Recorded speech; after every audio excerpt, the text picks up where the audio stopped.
জাবি D unit botanic question কোন জায়গা থেকে হয় আজকে আমরা তার সহজ অ্যানালাইসিস দেখব। আমরা প্রাণীবিজ্ঞানের মতো আজকে জাহাঙ্গীরনগর বিশ্ববিদ্যালয় ডি ইউনিটের উদ্ভিদ বিজ্ঞানের সহজ অ্যানালাইসিস করব। তো তোমরা যারা জানো না সহজ অ্যানালাইসিস কি, আমরা হচ্ছে এখানে বইয়ের প্রতিটা পেজে গিয়ে তোমাকে এক্স্যাক্টলি কোন জায়গায় পড়তে হবে সেভাবে আমরা লিখে দিই। একই সাথে হচ্ছে তোমাকে এই ভিডিওর মাঝখানে এই যে আমাদের অ্যানালাইসিস নোটটা আছে সেটা হচ্ছে তোমাদের সুন্দর মতো বুঝাই দিব। আর এই ভিডিওগুলো যেগুলো আছে যে কোনো ভার্সিটির বলো সামনের মেডিকেলের বলো সবকিছু হচ্ছে এইখানে ক্লিক করলে তোমাকে একটা প্লেলিস্ট লিঙ্কে নিয়ে যাবে। ওকে, তো শুরু করি। আমি হচ্ছে বলবো এইটার যে পিডিএফটা আছে, পিডিএফটা হচ্ছে ভিডিওর কমেন্টে দেওয়া আছে। তো পিডিএফ যদি তোমার বুঝতে অসুবিধা হয়, কেননা আমরা হচ্ছে প্রত্যেকটা জিনিস ডিটেলে লিখছি যে তোমার ওই পেজে গিয়ে ওইটা পড়তে হবে, ওই পেজে গিয়ে ওইটা পড়তে হবে, ঠিক আছে? এই জন্য দেখতে মনে হবে বড়, যে হয়তো বা হচ্ছে ভাই এত বড় হয়েছে কেন, বাট এখানে ডিটেলে লেখার কারণে দেখতে বড়, বাট তোমাকে বুঝাই দিলে দেখবা একদম সহজ লাগতেছে। ওকে, তো শুরু করি। প্রথম যেটা এখানে তোমাকে আমি বলে রাখি, আমি হচ্ছে প্রত্যেকটা জায়গায় গিয়ে প্রত্যেকটা টপিকে গিয়ে এক্স্যাক্টলি কোনটা পড়তে হবে সেটা তো লিখে দিছি, পাশাপাশি হচ্ছে যেটা বেশি আসে প্রশ্ন এগুলো আমি স্টার দিয়ে দিছি। ওকে, তো শুরু করি আমি এখানে। কিভাবে তুমি পড়বা, প্রথম কথা হচ্ছে দেখো যে এইখানে সবকিছু টু দা পয়েন্টে পড়তে হবে। টু দা পয়েন্টে তুমি শেষের এই 1 বা 1.5 দিন রিভিশন যখন দিবা এইগুলাই বারবার পড়বা। প্রথম কাজ হচ্ছে কি আদিকোষ প্রকৃত কোষ থেকে প্রশ্ন কোনটা আসে, যে কোনটায় রাইবোজোম কেমন আছে, কোনটায় ডিএনএ কেমন। সো এটা আমি তোমাকে এখানে স্পেসিফাই করে বলে দিছি। ওই পার্থক্যের মাঝে এই দুইটা গুরুত্বপূর্ণ। দেহকোষ ভার্সেস জননকোষ, এটার ভার্সেসে কি পড়তে হবে, কার মধ্যে কিরকম ক্রোমোজোম সংখ্যা থাকে, উদাহরণ কি, যে কোনটা দেহকোষের উদাহরণ, কোনটা জননকোষের উদাহরণ, শেষ। এর এতটুকুই পড়বা, ওইখানে আর বেশি কিছু না। সঞ্চিত নিঃসৃত বর্জ্য পদার্থ একটা চার্ট আছে না, চার্টে গিয়ে পড়বা যে এটা সঞ্চিত, এটা নিঃসৃত, এটা বর্জ্য পদার্থ, শেষ। জাস্ট উদাহরণগুলো পড়বা। কোষ প্রাচীর যেটা, আর বলে রাখি যে অধ্যায় একটাই, শুধুমাত্র অধ্যায় একই হচ্ছে জাবি ডি ইউনিটে একটু সবচেয়ে বেশি বড় করে পড়া লাগে, বাট বাস্তবিক পক্ষে প্রাণী বিজ্ঞানের চাইতে বোটানি সহজ। ঠিক আছে, বোটানি কোয়েশ্চেন একদমই মেডিকেল স্ট্যান্ডার্ড টাইপ আসে। তুমি অধ্যায় 2 থেকে যদি চলে আসো না, সবকিছু তোমার একদম আগের মতোই লাগবে, যে মেডিকেল যারা প্রিপারেশন নিছো। ওকে, বাট অধ্যায় 1-এ একটু এক্সট্রা পড়া লাগে, কিছু এক্সট্রা জিনিস পড়া লাগে, জন্য অধ্যায় 1টা একটু বড় লাগবে তোমার কাছে। বাট অধ্যায় 2, 3, 4 যদি বলো অনেক সহজ আছে, মানে প্রাণী বিজ্ঞানের চেয়ে এটা সহজ কোয়েশ্চেন আসে। তো দেখো কি আসছে, কোষ প্রাচীর যেটা স্তরের নাম তুমি পড়বা ওই যে একদম প্রাথমিক পর্দা থেকে শুরু করে, মধ্য পর্দা থেকে শুরু করে প্রাথমিক প্রাচীর, সেকেন্ডারি প্রাচীর, ওইটা। গাঠনিক উপাদান বলতে এখানে আসলে সেলুলোজ হেমিসেলুলোজ যেটা তৈরি হয়েছে না, তার পার্সেন্টটা পড়বা, যে সেলুলোজ কত পার্সেন্ট, হেমিসেলুলোজ কত পার্সেন্ট, সেটা। সূক্ষ্ম গঠনে তুমি গিয়ে পড়বা হচ্ছে মাইসেলি জিনিসটা হচ্ছে কি গাঠনিক একক, এইটা। আর এরপর আসে হচ্ছে কোষ প্রাচীর, যেটা আমরা আসলে বলেছি এটাই হচ্ছে মোটামুটি বলা হচ্ছে যে পার্সেন্টেজ কোষ প্রাচীরের। প্রোটোপ্লাজমের চলন যেটা উদাহরণ, ঠিক আছে। আবর্ত বহুমুখী যেগুলো আছে উদাহরণ যেটা আমরা দেখি পাতা ঝাঁঝি, তারপর হচ্ছে ট্রেডেন্সিয়া, এটা হচ্ছে আমরা বলি ট্রেডস্ক্যানসিয়া আর কি। এবার আসা হচ্ছে প্রোটোপ্লাজমের চলন, এটা গেল আমাদের কোষ ঝিল্লি, যেটা কোষ ঝিল্লির ক্ষেত্রে জিনিসটা দেখো তুমি যে কোষ ঝিল্লিতে তোমার প্রথম কাজই হচ্ছে গঠনের নাম পড়া, যে ফসফোলিপিড বাইলেয়ার আছে, প্রোটিন আছে, কার্বোহাইড্রেট, গ্লাইকোক্যালিক্স, এই নাম পড়া। দেখো যেখানে আমি নাম লিখে দিছি না, ওইটার কাজ হচ্ছে জাস্ট হেডিং পড়ে যাওয়া, আর কোনো কাজ নেই। রাসায়নিক উপাদানের পার্সেন্টেজ কেমন থাকবে, ঠিক আছে, যে এইখানে অন্যান্য পার্ট যেগুলো আছে তার পার্সেন্টগুলো পড়বা। পার্সেন্টেজ বা সংখ্যাগুলোই হচ্ছে জাবি ইউনিটের মেইন প্রাণ, বুঝছো? আর হচ্ছে কোনটা কাজ, মেইন বা ইউনিক কাজ, যে ভিত্তি পর্দা হিসেবে কাজ করে, যোগাযোগ রক্ষায় হেল্প করে, এরকম কি যে কাজগুলো আছে সেটা, ঠিক আছে। কম ইম্পর্টেন্ট, বাট কি পড়তে হবে এটা বলে দিছে। আর কোর্সিলির ক্ষেত্রে মডেলের নাম, কোন কোন মডেল আসছে কোর্সিলির জন্য, ঠিক আছে। আচ্ছা, এবার আসা হচ্ছে সকল অঙ্গাণু, যেটা আমি বলি একদম অল ইন ওয়ান বলে দিছি, যা যা অঙ্গাণু আছে সব অঙ্গাণুর বেসিক কাজ এবং স্পেশাল নেম পড়তে হবে। রাইবোজোমকে প্রোটিন ফ্যাক্টরি বলা হয়, গলগি বডিকে কার্বোহাইড্রেট ফ্যাক্টরি বলা হচ্ছে, ঠিক আছে। এই যে জিনিসগুলো তোমার কাছে আসতেছে, তারপর কোষের ট্রাফিক পুলিশ কাকে বলা হচ্ছে, ওকে, তারপরে তোমার বলবো মস্তিষ্ক কাকে বলা হচ্ছে, নিউক্লিয়াসকে। সো এই যে কোয়েশ্চেনগুলো আছে এই কোয়েশ্চেনগুলো তোমাকে হচ্ছে এইভাবে পড়তে হবে, বুঝতে পারছো? আচ্ছা, আমি তারপরেও প্রত্যেকটা জায়গায় অঙ্গাণুতে গিয়ে তোমার কি করতে হবে এই জন্য লিখে দিছি দেখে বড় লাগতেছে, বাট বেশি বড় না। ওকে, রাইবোজোমে গিয়ে পড়বা 70S, 80S, 77S কোথায় থাকে, 77 ছত্রাকে থাকে, বইয়ে দেওয়া আছে। ওই আদিকোষ প্রাণীকোষ আমি এখানে পড়াবো না, বাট দেখা দিচ্ছি তোমাকে। সাব ইউনিট যেটা, সাব ইউনিট বলতে এটা আসলে কিভাবে গঠিত হয়েছে, 70S কোন সাব ইউনিট নিয়ে তৈরি হয়েছে, কোন কোন আর আরএনএ নিয়ে তৈরি হয়েছে, সেই আর আরএনএ গুলো পড়বা। দেখো সাব টাইপ, সাব ইউনিট আর আরএনএ কিন্তু সেম না, ঠিক আছে, এটাকে আরো ভাগে ভাগ করা হয়, সেটা তোমাকে পড়তে হবে। এবার আসা হচ্ছে পলিরাইবোজোম কি মাইটোরাইবোজোম, পলিরাইবোজোম একসাথে থাকা মালার মতো, আর মাইটোরাইবোজোম হচ্ছে কি মাইটোকন্ড্রিয়া, যেটা। তো এরকম সংজ্ঞা জাস্ট দেখছো একদম সহজভাবে শেষ করে ফেলা যায়। গলগি বডি যেটা আমরা বলি, এটা আসা হচ্ছে কোনটা, এটা আসা হচ্ছে স্পেশাল নেম, যেটা তো এটা অলরেডি তোমাদের বলছি যে প্রত্যেকটা স্পেশাল নেম পড়া। তো এটা তোমাদের অলরেডি বলছি যে স্পেশাল নেম যেটা পড়বা, এর কাজটা হচ্ছে কি, এর কাজ মানে একদম বেসিক কাজ, যে কি কাজ করবে এটা, ঠিক আছে। আমরা বলি কার্বোহাইড্রেট সংশ্লেষ করা, এই কাজগুলো। রাসায়নিক গঠনের পার্সেন্টেজ, এই জিনিসটা হচ্ছে জেইউডি এর জন্য মানে ইম্পর্টেন্ট, প্রত্যেকটা অঙ্গাণু থেকে পার্সেন্টেজ পড়বে যে গঠনে কি কি আছে। ইউনিক কাজগুলো যেটা বললাম অলরেডি, লাইসোজোম হচ্ছে অবস্থান, যেটা অবস্থান হচ্ছে কোথায় থাকে না, সেটা তোমাকে পড়তে হবে যে কোথায় থাকে না, এটা কোথায় বেশি থাকে। এনজাইম আসলে সংখ্যা কতটুকু থাকে, কয়টা এনজাইম থাকবে এখানে, এতটুকু পড়লেই হবে, সংখ্যা আর কি। এন্ডোপ্লাজমিক রেটিকুলাম যেটার প্রকার, গাঠনিক নাম, রাসায়নিক পার্সেন্ট অলরেডি তুমি জানো। একটা ডিফারেন্স যে মসৃণ ভার্সেস অমসৃণ, কোনটায় রাইবোজোম থাকে কোনটায় রাইবোজোম থাকে না, দ্যাটস ইট। এরপরে আসে হচ্ছে মাইটোকন্ড্রিয়া, যেটা মাইটোকন্ড্রিয়ার ক্ষেত্রে হচ্ছে মাইটোকন্ড্রিয়া প্লাস্টিড দুইটাই বেশ গুরুত্বপূর্ণ অন্যান্য অর্গাণুর চাইতে। তো এইখানে এসে মাইটোকন্ড্রিয়া প্লাস্টিডে তুমি যতগুলো সংখ্যা পাবা ততগুলোই মুখস্থ করো, যে ডি এর জন্য সংখ্যা গুরুত্বপূর্ণ। এই একটা অধ্যায় সংখ্যা বেশি করে মুখস্থ করা লাগে, বাদ বাকিতে প্যারা নেই অন্য কোনো অধ্যায়, ঠিক আছে। তো এই জন্য একটু টাইম নিচ্ছে এটাতে। মাইটোকন্ড্রিয়ার ক্ষেত্রে সংখ্যা কোন জায়গায় কিরকম থাকে, রাসায়নিক গঠনের পার্সেন্টেজ যতটুকু থাকে সেই সংখ্যা পড়বা। এনজাইম বলতে এখানে কি কি এনজাইম আসলে আমরা পাবো, এনজাইম কো এনজাইম যেটা, ওকে। আর ভৌত গঠনের ক্ষেত্রে নাম পড়বা জাস্ট, যে অক্সিজোম আছে, ক্রিস্টি আছে, ওকে। সো বাহিরের লেয়ার আছে, মাঝখানে বহিঃপ্রকোষ্ঠ, অন্তঃপ্রকোষ্ঠ আছে, এই জাস্ট নাম পড়ার কোনো কাজ নেই এখানে তোমার, ওকে। সেই হচ্ছে মাইটোকন্ড্রিয়ার পার্ট। মাইটোকন্ড্রিয়ার কাজ তোমরা জানো, শক্তি উৎপাদন করা, আমরা বলি শক্তির কারখানা, এই স্পেশাল নেম তোমাকে পড়তে হবে। প্লাস্টিড যেটা, প্লাস্টিডের ক্ষেত্রে তিনটা প্রকার খুব ভালো মতো পড়তে হবে, ঠিক আছে, তিনটা প্রকার যেটা। তো এই তিনটা প্রকার যেগুলো আছে, যে লিউকোপ্লাস্ট কই থাকতেছে, ঠিক আছে, ক্লোরোপ্লাস্ট কই আছে, ক্রোমো কোথায় আছে, সো এটার অবস্থান পড়তে হবে, সঞ্চয় আসলে কোনটা কোনটা ব্যবহার হচ্ছে, উদাহরণ যে কোথায় কোনটা থাকে, আকৃতির যে উদাহরণটা আছে সেটা, ঠিক আছে, যে ওডোকোনিয়াম এখানে কোন ধরনের দেখা যায়, স্পাইরোগাইরায় ক্লোরোপ্লাস্ট কোন ধরনের আকৃতির হয়, এই আকার আকৃতির যে প্রত্যেকটা আছে না, প্রত্যেকটা এখানে তোমাকে পড়তে হবে, ওকে। ক্লোরোপ্লাস্টের ক্ষেত্রে ভৌত গঠনের ক্ষেত্রে আমাকে দেখতে হবে হচ্ছে কি, যে থাইলাকয়েড কোনটা, গ্রানাম কোনটা, গ্রানাম চক্র কোনটা, স্ট্রোমা কোনটা, অর্থাৎ এই যে কি ওয়ার্ডগুলো আছে এটা পড়তে হবে, এটা একটু চিনতে হবে। সো ফিগার থেকে শিখে ফেলবে, একটু ডিটেলসে কোনটা বলছি, মাইটোকন্ড্রিয়া প্লাস্টিডি কিন্তু একটু ডিটেলসে বলতেছি, ওকে। সো থাইলাকয়েড গ্রানা আমি লিখে দিছি, দেখো সহজভাবে অ্যানালাইসিসে লিখে দিছি, যে মেমব্রেন, স্ট্রোমা, থাইলাকয়েড গ্রানা, সেম ভাবে রাসায়নিক গঠনের পার্সেন্টেজটা পড়তে হবে। এই জিনিসটাই হচ্ছে একটু ডিফারেন্ট আর কি অন্য জায়গার তুলনায়, যে জেউডিতে পার্সেন্টেজটা আমাকে বারবার পড়তে হচ্ছে। এরপরে সেন্ট্রিওলের কাজ পড়বা, কোষীয় কঙ্কালে কয় তিনটা সূত্রক যে আছে তার নাম পড়বা, প্রোটিটিউবুল যেটা আছে আমাদের কাছে সেটা হচ্ছে তোমাদের সংখ্যাটা পড়তে হবে। পারঅক্সিজমের প্রধান এনজাইম কি কি, কোথায় বেশি কোথায় কম, এই একটা কোয়েশ্চেন পড়লেই হবে। কোষ গহ্বর যেটা, কোষ গহ্বরের হচ্ছে আবরণ কি আমরা জানি, সো টোনোপ্লাস্ট, এই আবরণ নাম পড়লে হবে। নিউক্লিয়াস যেটা, নিউক্লিয়াসের সংখ্যা, উপস্থিতি বা অনুপস্থিতি, এটা খুব গুরুত্বপূর্ণ। নিউক্লিয়াসের ক্ষেত্রে আমরা বলি হচ্ছে মানে কিছু কিছু জায়গায় অনেক বেশি নিউক্লিয়াস থাকে, কোনোটায় একটা থাকে, এই সংখ্যাগুলো তোমাকে পড়তে হবে। আর কোথায় নিউক্লিয়াস অনুপস্থিত এটা বেশি আসে, কোথায় বলো তো, লোহিত রক্তকণিকায় থাকে না, সো এই যে নিউক্লিয়াসটা থাকে এরকম কোথায় অনুপস্থিত সেটা তোমাকে পড়তে হবে। ক্রোমোজোমের যেটা দেখো এখানে আবার স্টার দিছি, মানে এটা বেশ গুরুত্বপূর্ণ। ক্রোমোজোমের চার্ট উইথ বৈজ্ঞানিক নাম, তোমার বৈজ্ঞানিক নামটাও পড়তে হবে, চার্টের ক্রোমোজোমের সংখ্যাও পড়তে হবে। এই একটা জিনিস তোমাকে A to Z পুরাটা ভালো মতো পড়তে হবে, পুরোটা পুরোটা আবার বলতেছি, ঠিক আছে, স্টার দেওয়া কিন্তু এগুলো আগে পড়বা। ক্রোমোজোম, ক্রোমাটিন, ক্রোমাটিডের মধ্যে বেসিক ডিফারেন্স কোনটা, স্যাটেলাইট, টেলোমিয়ার, এটা কোথায় পাওয়া যায়, স্যাটেলাইটের কাজ কি, টেলোমিয়ারে কি আছে, ঠিক আছে, মানুষের জরারোধ যেটা সেটা। ক্রোমোজোমের অবস্থান অনুযায়ী আমরা যদি বলি যে ক্রোমোজোমে আসলে ক্রোমোজোমের অবস্থান বলতে এখানে মেইনলি হচ্ছে তোমার যেই সেন্ট্রিওলটা, সেই সেন্ট্রিওলের অবস্থানে VLJI হয় না, তাহলে ওই যে VLJI কখন হয়, সেন্ট্রিওলটা কোথায় থাকে সেটা পড়বা, আর ভি কোথায় দেখা যায়, এল শেপেরটা কোথায় দেখা যায়, একটা উদাহরণ দেয়া আছে তোমাদের বই, উদাহরণটা পড়বা। এবার আসো হচ্ছে কোনটা, মানে আমি দেখো এই অধ্যায় একে প্রত্যেকটা টপিকই টাচ করছে, প্রত্যেকটা টপিকই যেহেতু টাচ করছে, বাট তুমি বুঝতেছো পড়াটা কতটা কমে যাবে, তোমার কাজ হচ্ছে জাস্ট ওই টপিকটা খুলে এই এই জিনিসটা দেখা, অধ্যায় একই সবচেয়ে বড়, ঠিক আছে। ডিএনএ আরএনএ যেটা আমি বলি সাধারণ গঠনের ইনফো, বিশেষ করে একটা স্ট্র্যান্ড থেকে আরেকটা স্ট্র্যান্ডের দূরত্ব কত, এ এর সাথে কয়টা হাইড্রোজেন বন্ড থাকবে, টি এর, সি এর সাথে কে যাবে সেখানে কয়টা হাইড্রোজেন বন্ড থাকবে, দূরত্বের মধ্যে এই পুরোটা যেটা হেলিক্স আছে একটা হেলিক্সে কতটুকু দূরত্ব থাকবে, এই দূরত্বগুলো তোমাকে পড়তে হবে, ওকে। আচ্ছা, সো এই ব্যাপারটাগুলো তোমাকে পড়তে হবে। তারপর হচ্ছে কোন কার্বনে অক্সিজেন থাকবে, কোনটায় অক্সিজেন থাকবে না, 2 নম্বরে ওই যে এটা হচ্ছে কি ডিঅক্সিরাইবোজ, আর হচ্ছে আমরা বলি এই যে ডিঅক্সিরাইবো নিউক্লিক অ্যাসিড না, আর এটা হচ্ছে রাইবো নিউক্লিক অ্যাসিড, সো ওই ডিঅক্সি কোথায় নাই আর কি, সেটা কোয়েশ্চেন আসে। নাইট্রোজেন বেজের উদাহরণ কোনটা, ওই যে 5টা বেজ আছে সেই বেজের নাম পড়বা। আরএনএ তে কোনটা থাকে, ডিএনএ তে কোনটা থাকে, ডিএনএ তে 4টা ATCG, আর এটা হচ্ছে ইউসিজি, শেষ। মূল উপাদান দেখা, মূল উপাদান বলতে এটা আসলে যে গঠন হচ্ছে, যে কিভাবে গঠন হচ্ছে, নাইট্রোজেন, সুগার, তারপর হচ্ছে ফসফেট, এই যে মূল উপাদানগুলো এটা দেখলেই হয়ে যাবে, এখানে আর কোনো কাজ নেই। বি ক্রোমোজোম আছে তোমাদের এখানে, বি ক্রোমোজোম জাস্ট উদাহরণ পড়বা, লেখা আছে এখানে। ক্রোমোজোমের ডিএনএ জিনোম যদি আমি বলি স্পেশাল নেম, যে জিনোমের স্পেশাল মাস্টার মলিকিউল কোনটাকে বলা হচ্ছে, ঠিক আছে, জীবনের ভৌত ভিত্তি কোনটাকে বলা হচ্ছে, এই টাইপের যে জায়গাগুলো আছে না সেটা তোমাকে পড়তে হবে, ওকে।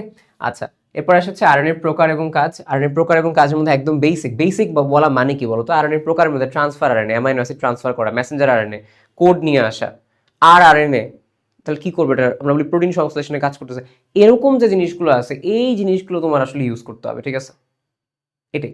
আর আরএনএর পার্ট থেকে কোনটা থেকে আসছে, নিউক্লিওলাস থেকে আসছে, এরকম যে পার্টগুলো অর্থাৎ বেসিক যে কাজগুলো আছে সেই বেসিক কাজে তোমাকে হচ্ছে হেল্প করতে হবে, ঠিক আছে।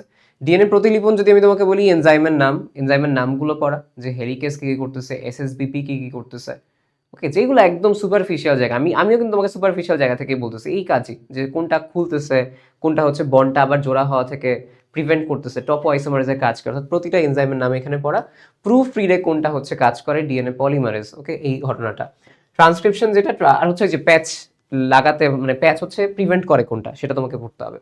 ট্রান্সক্রিপশন যেটা, ইন্ট্রন, এক্সন, স্প্লাইসিং, ইন্ট্রন কি, এক্সন কি, স্প্লাইসিং কি, জাস্ট এই সংজ্ঞাটা পড়বা আর কিছু না। জেনেটিক কোডনের চার্ট, এটা হচ্ছে দেখো কোন অ্যামাইনো অ্যাসিডের জন্য কোন কোড, এটা একটা এটিপিক্যাল প্রশ্ন জেওডি এর জন্য, যেটা হচ্ছে যে কোনটার জন্য কোনটা আসে, লিউসিনটা অনেক বেশি আসে, ঠিক আছে, লিউসিনটা অনেক বেশি আসে, লিউসিনটা পড়ে দেখবা কিছু কিছু লেখা আছে এখানে, ভ্যালিন, মেথিওনিন, এটা কোন কোড শুরু হয় কোন কোড শেষ হয়, ঠিক আছে, ওইটা।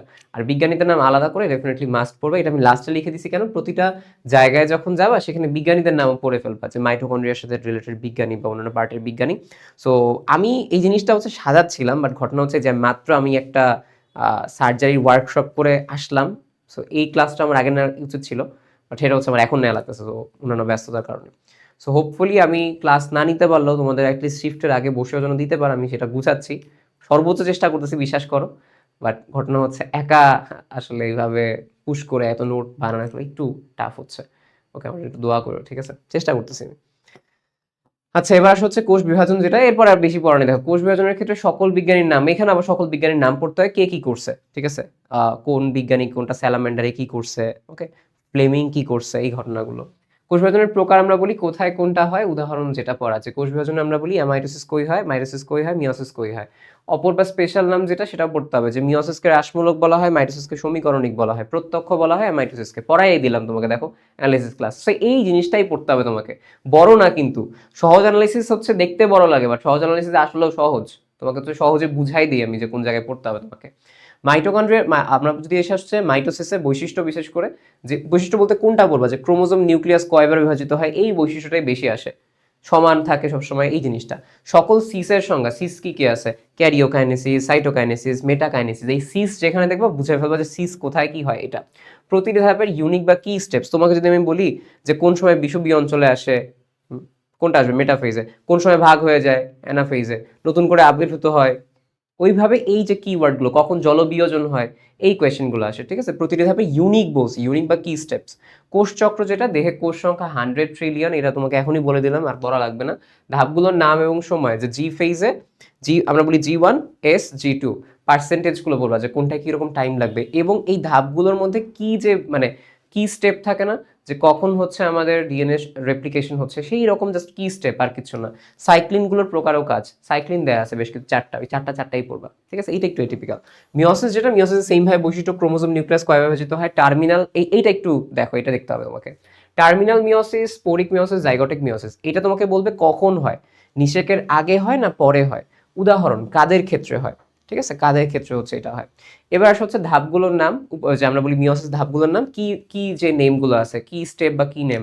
যেমন তোমাকে বলবে বুকে কখন হয়, তোমাকে বলবে ক্রসিং ওভার কখন হয়, তোমাকে বলবে সিনাপসিস কখন হয়, জাস্ট এই কি স্টেপ যেখানে হয় সেইটার নাম পড়া, আর কিছু না। তোমরা পড়ছো অলরেডি, এখন রিভিশন তো সমস্যা নাই। ক্রসিং ওভারের ক্ষেত্রে কোন উদ্ভিদ কোন বিজ্ঞানী, এই জিনিসগুলো তোমাকে পড়তে হবে। আর মাইটোসিসের কুফলটা একটু আসে, সেটা হচ্ছে যে কোনটা, সবগুলো সিসোজিন, লাইক অনকোজেনেসিস, ঠিক আছে, কার্সিনোজেন কারা, এই যে জিনিসগুলো আছে, ক্যান্সারের মেটাস্টেসিস জিনিসটা হচ্ছে কি, অনকোজিন কি, টিউমার সৃষ্টি হয় কার কারণে, অনকোজিন, এই জিনিসগুলো আর কি। সো এটা একটু বেশি গুরুত্ব দিয়ে পড়া, আর জাস্ট অন্যান্য যে গুরুত্বগুলো আছে, মিওসিস মাইটোসিস জাস্ট হেডিং পড়া, যে একদম তাত্ত্বিক পড়া না, যে মিওসিস হচ্ছে প্রজাতির স্বকীয়তা বৈশিষ্ট্য রক্ষা করতেছে, এই করতেছে সেই করতেছে, এই। সো এই, এছাড়া আর কিছু নেই। অণুজীবের ক্ষেত্রে একটু তোমাকে বলি, এটার ক্ষেত্রে প্রথম পেজে যত সকল বিজ্ঞানী আছে, ব্যাকটেরিয়ার যে সকল বিজ্ঞানী আছে, দেখো প্রথম 3টা চ্যাপ্টারই বিজ্ঞানী সব পড়তে হচ্ছে তোমাকে, ঠিক আছে। আমি একটু এটা অন মাই ওয়ে, তোমরা এখন প্যারা না খেলো, এইটা ইনশাআল্লাহ হচ্ছে, আমি যদি আমি বললাম কি, হয়তো আমি লেট দিতে পারি, বাট কন্টেন্টটা খুব ভালো দেওয়ার চেষ্টা করতেছি, ঠিক আছে। বাট আশা করি হচ্ছে আমি এমন টাইমে দিব, বিজ্ঞানীর পার্ট তো খুব একটা বেশি না, বিজ্ঞানীর বৈজ্ঞানিক নাম দুইটা, সো এই দুইটার কাজ হচ্ছে, বৈজ্ঞানিক নামটা প্রায় শেষের পথে, বিজ্ঞানী হাফ ওয়েতে আমি আসলে আসছি। সো এটা শেষ হয়ে গেলে আমি দিয়ে দিব। সো তুমি কালকেও যদি মোটামুটি দুপুর বা বিকাল থেকে স্টার্ট করতে পারো, পড়া শেষ হয়ে যাবে, চলো, ঠিক আছে, তুমি দোয়া রেখো, ওকে। এবার আসা হচ্ছে সকল বিজ্ঞানী, বিশেষ করে বৃহত্তম ক্ষুদ্রতম ভাইরাস যেটা, তাদের হচ্ছে সংখ্যা উদাহরণ পড়া। গঠনের ক্ষেত্রে জাস্ট স্তরের নাম, লাইক কি আসবে, আমি বলি নিউক্লিক অ্যাসিড থাকে, ক্যাপসিড থাকে, বাইরে হচ্ছে একটা বহিস্থাবরণ থাকে, সেই জাস্ট নাম পড়ার কোনো কাজ নেই। ভাইরাসের ক্ষেত্রে উদাহরণ যদি আমি বলি কোনটা বেশি গুরুত্বপূর্ণ, দেখো আমি একটু স্টেপ ওয়াইজ করে দিচ্ছি। সবচেয়ে গুরুত্বপূর্ণ ডিএনএ আরএনএ এর উদাহরণ কোনটা, একসূত্রক ডিএনএ এর উদাহরণ, দ্বিসূত্রক আরএনএ এর যে উদাহরণ সেটা। আবরণ অনুযায়ী যেটা, আবরণ অনুযায়ী যে মানে আবরণ অনুযায়ী কিভাবে আমি ভাগ করছি জিনিসটাকে সেটা। ইমার্জিং ভাইরাস এর উদাহরণটা হচ্ছে 2 স্টারের মাঝে।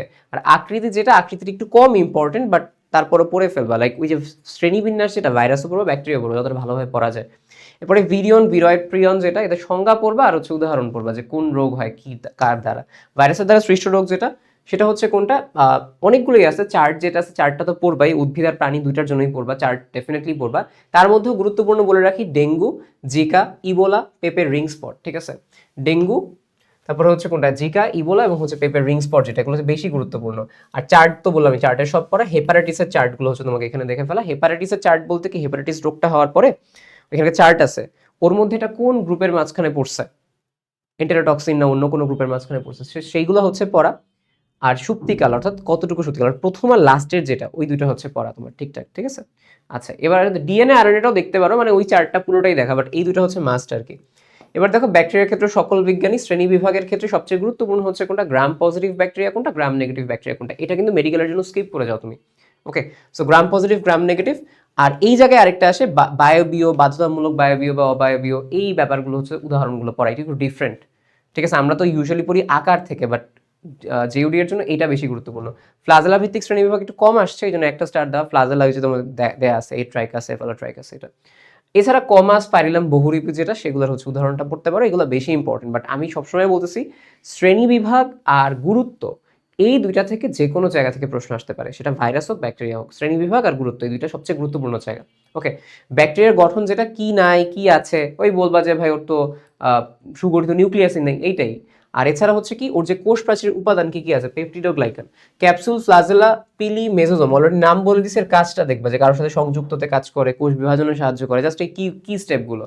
ব্যাকটেরিয়ার উপকারিতা অনেকগুলোই ইম্পর্টেন্ট, বাট সবচেয়ে বেশি ইম্পর্টেন্ট এই যেগুলো লিখছি, নাইট্রোজেন সংবন্ধনে কে কাজ করে, ভিনেগার কে কাজ করে, বায়োগ্যাসে কে কাজ করে, দইয়ে কে কাজ করে, ভিটামিন আমরা বলি যে তৈরিতে হচ্ছে কে কাজ করে, এইগুলা। এছাড়া একটু কম ইম্পর্টেন্ট হচ্ছে অ্যান্টিবায়োটিকে কোনটা ইউজ করা হচ্ছে, এটাও রিসেন্ট টাইমে একটু বেশি ইম্পর্টেন্ট হচ্ছে।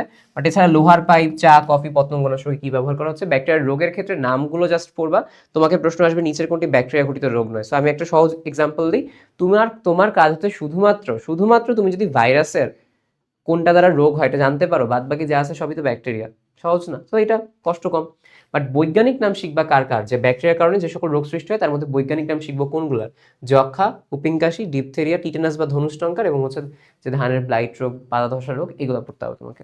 কলেরার ক্ষেত্রে কোনটা, কলেরার ক্ষেত্রে বৈশিষ্ট্য ও লক্ষণ, ওই চাল ধোয়া পানির মতো আমরা বলি হয় যে মানে পায়খানা হয়, সেই জিনিসটা হচ্ছে এখানে তোমার লক্ষণ, শরীর ঠান্ডা হয়ে যায় এই। আর কেন হচ্ছে ভিব্রিও কলেরার কারণে, কি আকৃতির, কম আকৃতির, শেষ। এ বলা হচ্ছে যে ম্যালেরিয়ার ক্ষেত্রে যেটা, এখানেও সেম ভাবে অন্যান্য নাম, লাইক এটাকে পর্যায়বৃত্ত জ্বর বলা হয়, অনুপম পর্যায়বৃত্ত জ্বর বলা হয়, তারপরে জলা জ্বর বলা হয়, মধ্যযুগে বলা হইতো। ওকে স্যার, এই জিনিসগুলো তোমাকে রোমান জ্বর বলা হয়। এই অন্যান্য নাম বিজ্ঞানী কারা কারা হচ্ছে এর সাথে আছে, কে আবিষ্কার করছে মশাকে, কে আবিষ্কার করছে ম্যালেরিয়াকে, মানে বুঝছো, অধ্যায় সব বিজ্ঞানী পড়তে হচ্ছে তোমাকে, অধ্যায় 2 সব বিজ্ঞানী পড়তে হচ্ছে। এটা প্যারা, এটা একটা প্যারা, বুঝতেছি এটা। চার্টের ক্ষেত্রে পরজীবীর নাম যেটা, আমি তোমাকে বলি, একটা চার্ট আছে না যে বিনাইন টার্সিয়ান ম্যালেরিয়া, এইটা কার কারণে হয়, ভালো যেটা বিনাই, বিনয়ী, প্লাজমোডিয়াম ওভালে, আমি ভাবে পড়াইছিলাম কিভাবে মনে রাখার জন্য।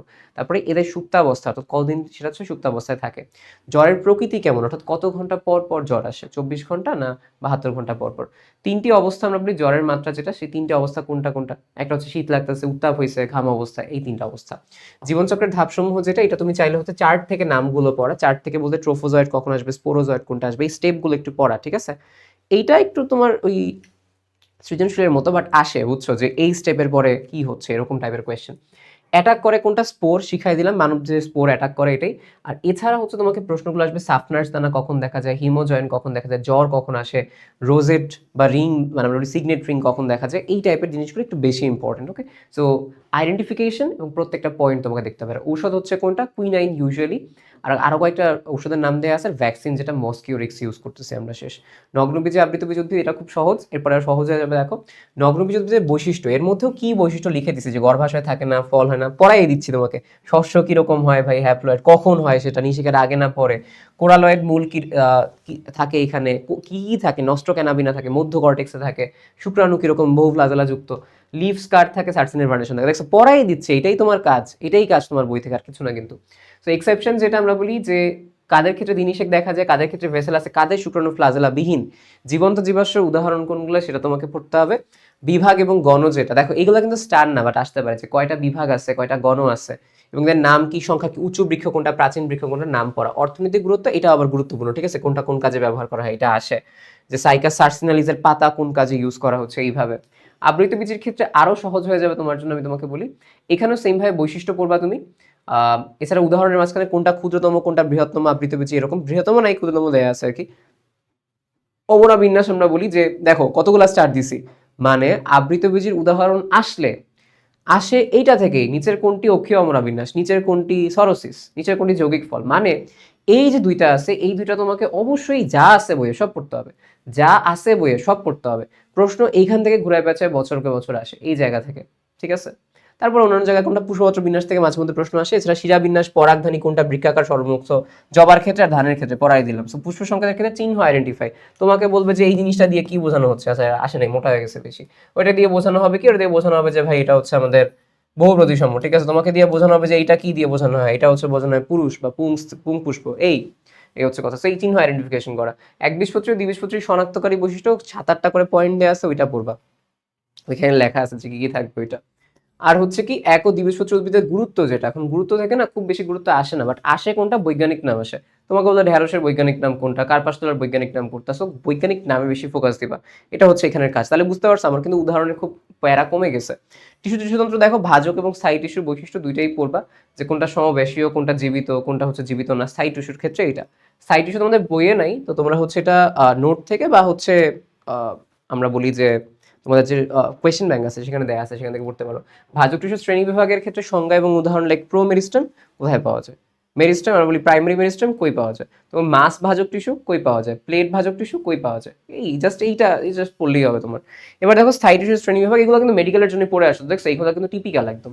সো স্থায়ী টিস্যু শ্রেণী বিভাগের ক্ষেত্রে নামগুলো পড়া, লাইক আমরা বলি হচ্ছে যে জাইলেমের আছে, ফ্লোয়েমে আছে, তাই না, এখন আমরা পাবো হচ্ছে কোনটা, প্যারেন্ট কাইমা পাবো আমরা, ঠিক আছে, প্যারেন্ট কাইমা, কোলেন কাইমা, স্ক্লেরেন কাইমা, ওই যে জিনিসগুলো আছে আমাদের কাছে এখানে সাইড ইস্যুর ক্ষেত্রে ওই জিনিসগুলো আমরা আসলে পাবো নাকি, প্যারেন্ট কাইমা, কোলেন কাইমা, স্ক্লেরেন কাইমা, যেটা ওই জিনিসগুলো তোমার হচ্ছে বৈশিষ্ট্যগুলো পড়া, যে কোনটা জীবিত কোনটা জীবিত না, ঠিক আছে, এই বিষয়গুলো তুমি হচ্ছে একটু পড়বা, ঠিক আছে। ভাস্কুলার বান্ডেলের ক্ষেত্রে পড়বা, যে ভাস্কুলার বান্ডেল আমাদের কাছে জাইলেম ফ্লোয়েম আছে না, সো এই জাইলেম ফ্লোয়েমের মাঝখানে কোনটা জীবিত আবার কোনটা জীবিত না, এইভাবে জাইলেমের 4টা, ফ্লোয়েমের 4টা, কোনটা জীবিত কোনটা জীবিত না, এইভাবে তোমার পড়তে হবে, ঠিক আছে। আচ্ছা, সো এটাই এখানে বললাম যে কোনটা সজীব বা মৃত। স্পেশাল কোষ যদি বলি, মাইরোসিন বুলিফর্মের উদাহরণ কোনটা, পত্রের অংশের প্রকারভেদ পড়বা, ঠিক আছে। পত্রের প্রকারভেদ আমাদের কাছে কি কি আছে, ডায়াসাইটিক, অ্যানাইজোসাইটিক, যেটা ওই যে উদাহরণগুলো আছে, তো ওইগুলো হতো অ্যাক্টিনোসাইটিক যেগুলো তোমার কাছে আছে, তো ওইগুলো তোমার কাছে এখানে পড়তে হবে। আর পত্রাংশের পরে হাইড্রাথোর, যেটা হাইড্রাথোরের বৈশিষ্ট্য কি বের হচ্ছে, পানি বের হচ্ছে, উদাহরণ কি এটা, হাইড্রাথোরের ঘটক, তাই না, ওই আমরা পড়ছি এটা দিয়ে। আচ্ছা, এবার আসা হচ্ছে তোমার ভাস্কুলার বান্ডেলের প্রকারভেদ, যেটা এটা সবচেয়ে বেশি আসে, দেখো কতগুলো স্টার দেওয়া আছে, মানে তোমাকে পড়তে হবে সংযুক্ত, অরীয় এবং হচ্ছে কেন্দ্রিক, এদের যা যা উদাহরণ আছে সব ভালো মতো পড়তে হবে। আর ফাইনালি যেটা যেটা আসলে সব জায়গায় আসে, একবীজপত্রী কাণ্ড, একবীজপত্রী মূল, দ্বিবীজপত্রী কাণ্ড, দ্বিবীজপত্রী মূল, কোনটা কি উপস্থিত কোনটা কি অনুপস্থিত, কোথায় হচ্ছে এপিডার্মিস, কোথায় হচ্ছে আমাদের হাইপোডার্মিস থাকে, অতক থাকে কি থাকে না, এই টাইপের প্রশ্নগুলো তোমাকে পড়তে হয়। মানে এই অধ্যায় পড়ার সময় তোমার মেইন গোলটা কি হবে বলো তো, প্রথমে এই দুটো দিয়ে স্টার্ট করা, লাস্টের দুইটা, তারপরে যাওয়া হচ্ছে এদের বৈশিষ্ট্য, এইগুলো হচ্ছে বেশি ফোকাস দিয়ে পড়ো, বাদ বাকি কিন্তু খুব ইম্পর্টেন্ট, আবার দেখতে পারো চাইলে। এবার উদ্ভিদ সাহিত্য যেটা, সেই ক্ষেত্রে প্রথম টপিকটাই বেশ গুরুত্বপূর্ণ, আমি বলি তোমাকে মাইক্রো ম্যাক্রো মৌল, যেটা তোমাকে বলো নিচের কোনটি ম্যাক্রো মৌল, নিচের কোনটি মাইক্রো মৌল, কোনটা কয়টা ম্যাক্রো মৌল থাকে, কয়টা মাইক্রো মৌল থাকে। উপকারী মৌল যেগুলো কাজ, সিলিকন, সোডিয়াম, কোবাল্ট, আয়োডিন, কোনটা কোন কাজে ইউজ করা হয়, ঘাসের জন্য কোনটা উপকারী, এইভাবে দ্রুত কোনটা, ধীর কোনটা, এগুলো পড়ছো কিন্তু আগে তোমরা মেডিকেলের জন্য। পরিশোষণ মতবাদ, যেটা আমরা বলি জাস্ট নাম এবং বিজ্ঞানীর নাম, জাস্ট পরিশোষণ মতবাদ কোনটা, সক্রিয় পরিশোষণের মাধ্যমে আমরা বলি হচ্ছে সাইটোক্রোম পাম্প মতবাদ, আচ্ছা ভালো কথা। এই যে মতবাদগুলো আছে, মতবাদের নাম বিজ্ঞানী, নাম বিজ্ঞানী, আর কোনো কাজ নেই। পরিশোষণ মতবাদের ক্ষেত্রে জাস্ট নাম, বিজ্ঞানীদের নাম পড়া। খনিজ লবণ পরিশোষণের প্রভাবক, যেটা যে কখন বাড়ে বা কখন কমে, ঠিক আছে, এই একদম দেখবা খনিজ লবণ শোষণের শেষে গিয়ে দেয়া আছে কতগুলো, জাস্ট ওইটা একটু হেডিং করবা। প্রশোধন, যেটা প্রশোধন হচ্ছে কয়টা রুটে আছে, কয়টা ভাগ আছে, কোন কোন জায়গা থেকে বের হয়, পার্সেন্টেজ কত। প্রশোধনের মতবাদ এবং বিজ্ঞানী কয়েকটা মতবাদ দেয়া আছে না, জাস্ট পড়বা মতবাদ এ দিছে, বিজ্ঞানী এ, শেষ। প্রশোধনের ক্ষেত্রে আয়ন, আলো, সময়, অর্থাৎ এই যে প্রভাবকগুলো আছে এটা পড়তে হবে, যে আয়ন, আলো, সময়। প্রশোধনের প্রভাবক আমরা বলি প্রশোধনের ক্ষেত্রে আমি তোমাকে বলি এটাও হচ্ছে কি প্রভাবক তো এখানে আছে, এটা হচ্ছে আমি বুঝতে চাইছি যে এখানে আয়ন বলতে কোনটা হচ্ছে আমরা বলি পটাশিয়াম আছে, আলো বলতে কোন আলোতে প্রশোধন ভালো হয়, সময় অর্থাৎ কখন কখন প্রশোধনটা ভালো হয়, 10টা থেকে 11টা, 2টা থেকে 3টা, ওই কথাগুলো। আর প্রভাবকের মাঝখানে কোনটা, আলো, আর্দ্রতা এবং হচ্ছে তাপমাত্রা। সো আলো বাড়লে কি হবে, তাপমাত্রা কতটুকু রেঞ্জে ভালো হয় প্রশোধন, আর্দ্রতা বেশি থাকলে প্রশোধন কম হবে, এই কথাগুলো। সো এরপরে ওই প্রশোধনের শেষে গিয়ে দেখবা কিছু ডেফিনেশন আছে তোমাদের, কলয়েড, ইমবাইবিশন, টার্জিডিটি, টার্গার প্রেশার, প্লাজমোলাইসিস, ঠিক আছে, ব্যাপন, অভিস্রবণ, জাস্ট সংজ্ঞা তোমাকে বলবে যে কোষফিত হয়ে গেছে জিনিসটা হচ্ছে কি। প্রশোধনের গঠন আমরা বলি, প্রশোধন মানে হচ্ছে পত্ররন্ধ্রের যে গঠনটা প্রশোধনের জন্য সেটা হচ্ছে কি পত্ররন্ধ্র পড়তে হবে, রক্ষী কোষ কি, সহকারী কোষ কি, কোনটায় ক্লোরোপ্লাস্ট বেশি থাকে, বহু ক্লোরোপ্লাস্ট থাকে রক্ষী কোষে। এই সালোক সংশ্লেষণের ক্ষেত্রে আমি তোমাকে বলি ধাপ বলতে আলোক পর্যায়ে কি কি ধাপ আছে, অন্ধকার পর্যায়ে কি কি ধাপ আছে, এবং আলোক পর্যায়ে কি ব্যবহার করতেছি আমি, কি উৎপন্ন করতেছি, অন্ধকার পর্যায়ে কি ব্যবহার করতেছি, কি উৎপন্ন করতেছি, অন্ধকার পর্যায়ে গিয়ে কিন্তু আমি কার্বোহাইড্রেট তৈরি করতেছি, আলোক পর্যায়ে কিন্তু আমি কি আত্তীকরণ শক্তি NADPH2 আর ATP তৈরি করতেছি। সো এই ধাপের উৎপাদগুলো পড়তে হবে, ধাপের নাম কি সেটা পড়তে হবে, ঠিক আছে। এই জিনিসগুলো এখানে বলা হয়েছে কোন কোন স্থানে হয়, আলোক পর্যায়ে কই হয়, ক্লোরোপ্লাস্টের অন্ধকার পর্যায়ে কই হয়, এই জিনিসগুলো তোমাকে পড়তে হবে। আলো যদি বলা হয় কোন আলো আসলে, মানে কোন আলো এই সময় ভালো কাজ করে, ঠিক আছে, লাল বর্ণের একক আলো হিসেবে লাল বর্ণের আলোতে সংশ্লেষণ বেশি হয়, এই কথাগুলো।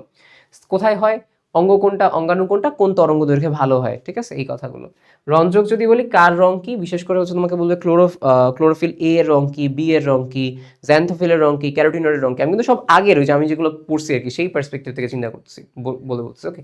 এই জিনিসগুলো তোমাকে পড়তে হবে। ফাইকোবিলিনস কি, এই জিনিসগুলো তোমাকে মিলে পড়তে হবে, কার কালার কোনটা সেটা, যেরকম ক্যারোটিনয়েডের কালার কি হবে, ক্যারোট মানে কি হবে তোমার হচ্ছে কমলা কালার হবে, এই।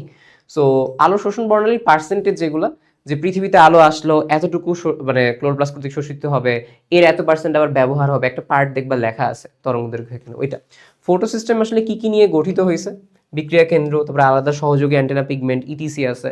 সো এইগুলো আবার হচ্ছে ফটোলাইসিস, এটা অনেক বেশি আসে, এটা হচ্ছে কি PS1 এবং PS2, ফটো সিস্টেম 1-2 এর মধ্যে পার্থক্য, তার সাথে এইটা বেশি ইম্পর্টেন্ট, চক্রীয় এবং অচক্রীয় ফটোফসফোরাইলেশনের পার্থক্য, পাশাপাশি ইটিসি এর গঠন উপাদান, বিশেষ করে তোমাকে বলবে প্লাস্টোকুইনন কি দিয়ে গঠিত হয়, ফিওফাইটিন কি দিয়ে গঠিত হয়, তারপর তোমার আর কি আছে সাইটোক্রোম যেটা, সেটা কি দিয়ে গঠিত হয়, ওকে।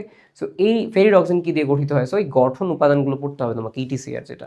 এবার আসলে C3C4 এর পার্থক্যটা জাস্ট পার্থক্য হিসেবে পড়লেই C3C4 এর বেশিরভাগ পড়া হয়ে যায়, চার্ট থেকে পড়বা। এর মধ্যে সবচেয়ে গুরুত্বপূর্ণ পার্থক্য কোনটা আমি তোমাকে বলি, কার্বন ডাইঅক্সাইড কতটুকু থাকলে C3 হয়, কখন C4 হয়, তাপমাত্রাটা খুব গুরুত্বপূর্ণ, কোন উদ্ভিদ C3 করে, C4 করে, অক্সিজেনের অবস্থা এবং ক্লোরোপ্লাস্টের গঠন কেমন, দুইটার মাঝখানে।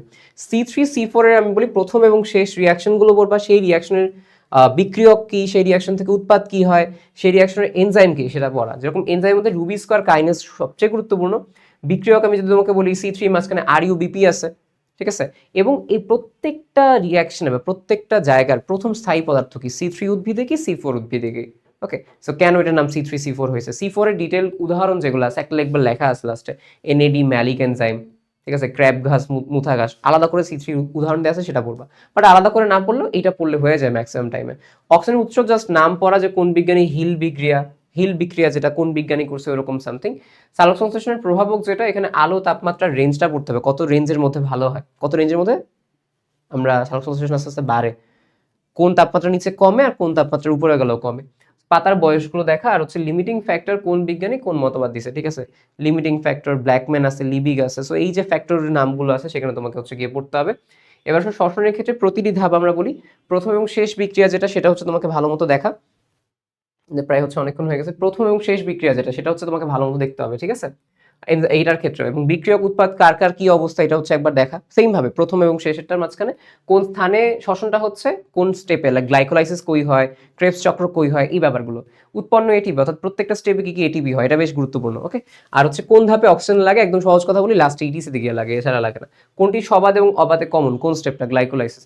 বলা হচ্ছে যে ক্রেবস সাইকেল, গ্লাইকোলাইসিসের মানে এই দুইটার এনজাইম সব পড়া, বুঝছো, পারলে সব পড়ো, এই দুটো জাস্ট স্টেপগুলো গ্লাইকোলাইসিস এবং ক্রেবস সাইকেল, যেটা সবগুলো রিয়াকশন পড়ো, 7-8টা করে আছে, বাট এখান থেকে এনজাইম আসেই বলতেছে, আসে, তোমাদের বেলা আসতে পারে।